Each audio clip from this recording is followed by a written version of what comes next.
अगं काही नाही, शब्द लिहिण्याचे प्रयत्न करते. तुला शिकवलं का शुद्ध लेखनाचे नियम? हो, मला शिकवले. मलाही शिकवले.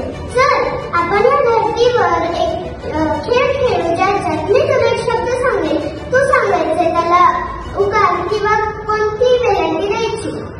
बरं चालेल, सुरू कर. नदी.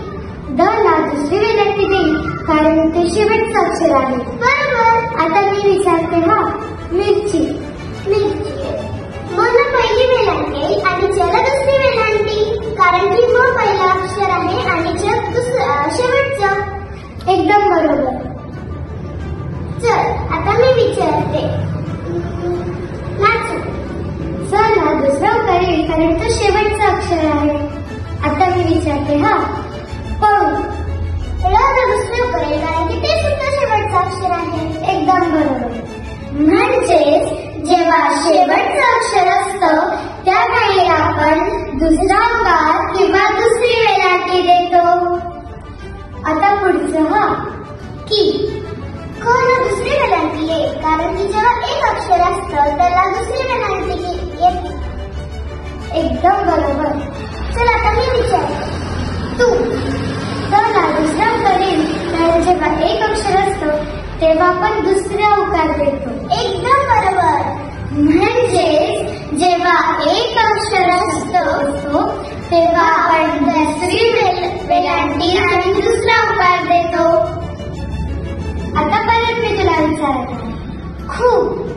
ख ला दुसरा उकार येईल कारण की जेव्हा दोन अक्षरी शब्द असतात आणि दुसऱ्या अक्षराला काहीच नसते तेव्हा दुसरा उकार येतो. आता मी विचारते. चालेल. मला दुसरी वेलांटी येईल कारण ठ ला कोणत्याही प्रकारचा स्वरचिन्ह नाही त्यामुळे मला दुसरी वेलांटी येईल. एकदम बरोबर. म्हणजे जेव्हा दोन अक्षरी शब्द असतो आणि दुसऱ्या अक्षराला कोणत्याही प्रकारचे स्वरचिन्ह नसतात तेव्हा पहिल्या अक्षराला आपण दुसरी वेलांटी किंवा दुसरा उकार देतो. सर्वांनी आता मी तुला काही चुकीचे वाक्य सांगणार आहे. तुम्हाला पटपट बरोबर उत्तर सांगायची. चालेल, कर सुरू. रामने छान गाणे म्हटले. रामने छान गाणे गायले. मला शाळेत बक्षीस भेटले. मला शाळेत बक्षीस मिळाले. अक्षराला छान चित्र काढले. अक्षराने छान चित्र काढले. मी उद्या शाळेत येणार होते. मी काल शाळेत आले.